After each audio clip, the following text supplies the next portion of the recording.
ఓం శ్రీ గురుభ్యో నమ. ఓం శ్రీ మాత్రే నమ. చాతుర్గ్రహ కూటమి మకర రాశిలో 4 గ్రహాల యొక్క సంచారం. అందులో ప్రత్యేకంగా ప్రధానంగా రవి బుధుల యొక్క కలయిక, శుక్రకుజుల యొక్క కలయిక. అంటే 4 గ్రహాలు మకర రాశిలో జనవరి 18వ తారీఖు నుంచి ఫిబ్రవరి 3వ తారీఖు వరకు శనిక్షేత్రంలో 4 గ్రహాల యొక్క కలయిక ఏ విధంగా ఉండబోతుంది అంటే, ప్రధానంగా మకరం అనేది కుజుడికి ఉచ్చస్థానం, శుక్రకుజులు సములు, అలానే రవి బుధులు సములవుతారు. అంటే ఈ 4 గ్రహాలు కూడా శుక్రకుజులు ఎంతైతే సమత్వంలో ఉంటారో రవి బుధులు కూడా మిత్రులు అవుతారు. అలానే శనిక్షేత్రంలో ఉండటం అంటే కుజుడు ఉచ్చస్థానంలో ఉండి శనిక్షేత్రంలో ఉండటము, అలానే శుక్రుడు కుజుడు బుధుడికి శనిక్షేత్రంలో ఉండటం వల్ల శని కూడా సమత్వంగా ఉంటుంది. అంటే శనికి ఈ 3 గ్రహాలు శుక్రుడు కుజుడు బుధుడు సమత్వంగా ఉంటుంది. అలానే రవి వచ్చేటప్పటికల్లా శత్రువు అవుతాడు. చాతుర్గ్రహ కూటమి 4 గ్రహాలు మకర రాశిలో సంచారం చేయటం వల్ల ద్వాదశ రాశుల వాళ్ళకి ఎలాంటి ఫలితాలు జరగబోతున్నాయి, మరి ఎలాంటి ఫలితాలు మరి జరగబోతున్నాయి, మనకి ఎంత మంచి ఫలితాలు వస్తున్నాయా, చెడ్డ ఫలితాలు వస్తున్నాయా, కొంతమందికి మిశ్రమైన ఫలితాలు వస్తారు. ఇవన్నీ కూడా గోచారరీత్యా చెప్పబడే ఫలితాలు అంటారు. ఇవి బర్త్ చార్ట్ జన్మజాతకాన్ని అనుసరించే ఫలితాలు కావు.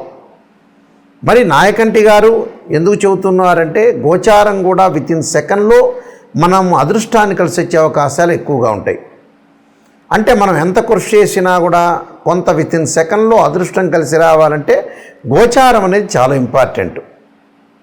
ఈ గోచారంలో సహజంగా చాలామంది కూడా చూసుకునేటప్పుడు ఏంటంటే, ఏ రాశి నుంచి ఏ రాశుల్లో ఏ స్థానాల్లో గ్రహాలు అనుకూలంగా ఉంటాయనేది కూడా చూసుకుంటారు.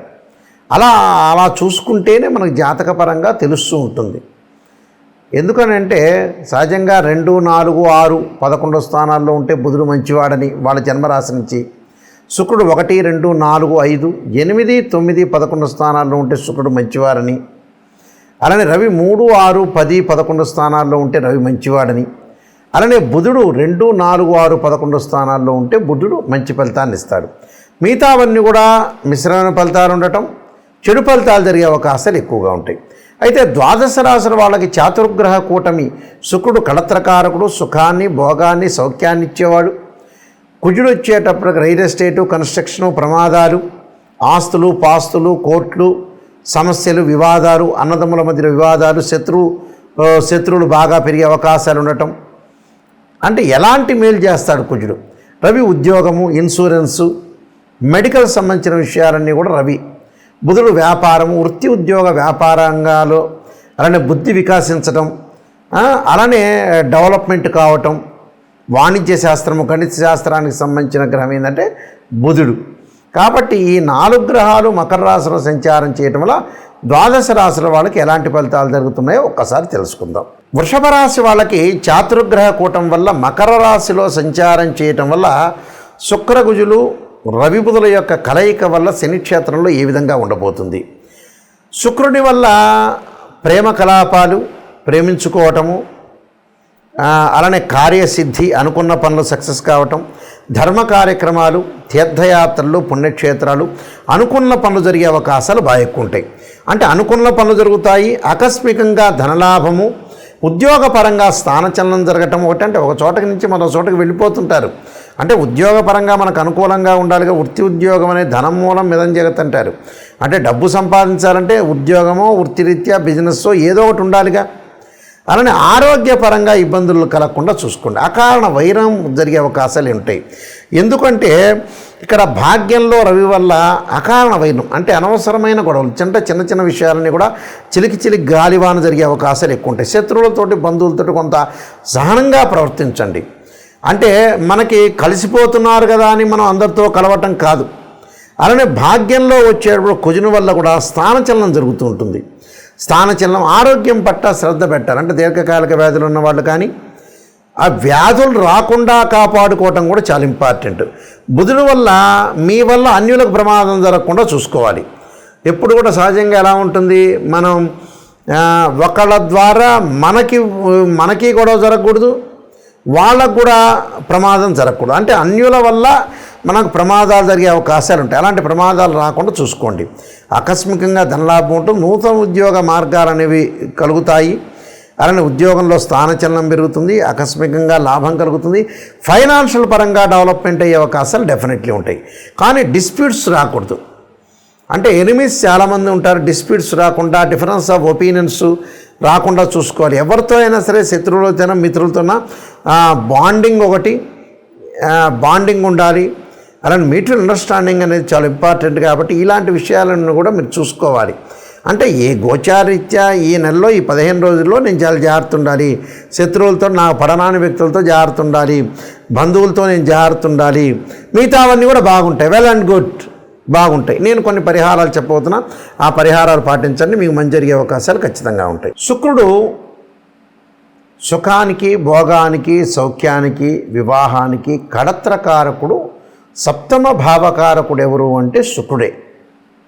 శుక్రగ్రహం ఏ విధంగా ఉండబోతుంది, శుక్రుడు వల్ల మంచి జరుగుతుందా చెడు జరుగుతుందా అనేది, శుక్రుడు కళత్రం అంటే వివాహాన్ని ఇచ్చేవాడు శుక్రుడు. కాబట్టి ఎవరికైనా సరే శుక్రదోషం అనేది ఉండకూడదు. అది బర్త్ చార్ట్ను, జన్మ లగ్నాన్ని అనుసరించి శుక్రదోషం ఉండకూడదు.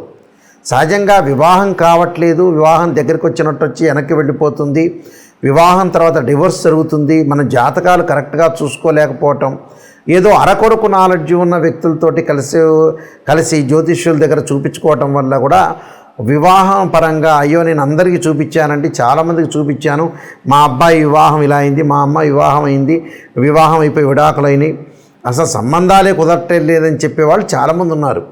ఎందుకంటే జ్యోతిష్యులది కాదు, మీరు సరైన జ్యోతిష్యుని ఎంచుకోవాలి. శుక్రుడు ఏంటంటే వివాహకారకుడు. ఎప్పుడూ కూడా శుక్రుడు 6, 8, 12 స్థానాల్లో ఉండకూడదు. శుక్రుడు అశ్విని, మఖ, మూల, ఆరుద్ర, స్వాతి, శతవిషము, అలానే ప్రత్యేకంగా పుష్యమి, అనురాధ, ఉత్తరాభాద్ర నక్షత్రంలో ఉండకూడదు. మృగశిర, చిత్త, ధనిష్ట నక్షత్రంలో ఉండకూడదు. శుక్రుడు జన్మలగ్నం నుంచి 6, 8, 12 స్థానాల్లో ఉండకూడదు. శుక్రుడు శనితో కానీ, కుజుడితో కానీ, రాహుతో కానీ, కేతువుతో కానీ కంజంక్షన్ కాకూడదు. ఇలాంటివన్నీ కూడా శుక్రుడు ఏ స్థానంలో ఉన్నాయి, ఏ స్థానంలో ఉన్నాడు జన్మలగ్నం నుంచి బర్త్ చార్ట్ని అనుసరించి మనం చెప్పాలి. అప్పుడు శుక్రుడు ఏ స్థానంలో ఉంటే మనకు మంచి చేస్తాడో తెలుసుకుంటాం మనం. శుక్రుడు ఒకవేళ దోషం ఉందనుకోండి, దాని పరిహారాలు ఉంటాయి. భృగుపాస్పదాస రుద్రాభిషేకమని, శుక్ర జపమని, ఆయా జాతకాల బట్టి 10 శివలింగాలకు అభిషేకం చేయటం, అలానే శుక్ర హోమం చేయటం. వివాహం కానీ అబ్బాయి కన్యాపాస్పదాస రుద్రాభిషేకం, అమ్మాయికి వచ్చేటప్పటికల్లా వరపాస్పదాస రుద్రాభిషేకం, అఘోర గౌరీ పాస్పదాస రుద్రాభిషేకాలు. ఫైనాన్షియల్ పరంగా ఇబ్బంది ఉంటే కుబేర పాస్పదాస రుద్రాభిషేకం. ఇలాంటి శుక్రుడి యొక్క దోషాలు పోగొట్టుకోవచ్చు. అలానే శుక్రుడు తదనంతరం కుజుడు బాగలేదనుకోండి, మన జన్మజాతకంలో కానీ గోచారీత్యా కానీ, ముఖ్యంగా కుజుడు మంచి స్థానంలో లేకపోతే, సహజంగా జన్మలగ్నం నుంచి 2, 4, 7, 8, 12 స్థానాల్లో కుజుడు ఉంటే మంచివాడు కాదు. కొన్ని రాసులకు ఎగ్జామ్షన్ ఉంటుంది, కొన్ని నక్షత్రాలకు ఎగ్జామ్షన్ ఉంటుంది. 13 నక్షత్రాలకు కుజ దోషం వర్తించదు. భయపడాల్సిన పని లేదు. ప్రమాదాలు జరుగుతున్నా, కోర్టు సమస్యలు కానీ, వివాహం ఆలస్యం జరుగుతున్నా, అలానే పొలాల గురించి కానీ, ఆస్తుల గురించి కానీ, అన్నదమ్ముల మధ్యలో సఖ్యత, కోర్టు సమస్యలు, ఇలాంటివన్నీ కూడా కుజుడు సంబంధించిన కారకత్వాల్లో చెప్పబడింది. ఈ కుజదోషం ఉందనుకోండి, ఉదాహరణకి జాతకపరంగా కానీ కుజుడు బాగలేకపోవటం, కుజుడు సహజంగా 6వ స్థానంలో ఉండకూడదు, రోగస్థానం అంటాం, 8వ స్థానంలో ఉండకూడదు, 12వ స్థానంలో ఉండకూడదు. అంటే ఒక్కొక్క ఫలితం ఒక్కో రకంగా ఇస్తారు. ఏంది గురువుగారు కుజుడు అన్ని స్థానాల్లో చెడ్డవాడు అనేది కాదు. కొన్ని స్థానాల్లో మంచివాడు, కొన్ని స్థానాల్లో చెడ్డవాడు, కొన్ని స్థానాల్లో మంచి ఫలితాన్ని ఇస్తాడు, కొన్నిసార్లు చెడ్డ ఫలితాన్ని ఇస్తాడు. కొంతమంది ఎగ్జామ్షన్ కూడా ఉంటుంది, భయపడాల్సిన పని లేదు. దానికి అంగారక పాశుపతాస రుద్రాభిషేకం, సుబ్రహ్మణ్య స్వామి ఆరాధన, సుబ్రహ్మణ్య స్వామి అష్టకం చదువుకోవాలి.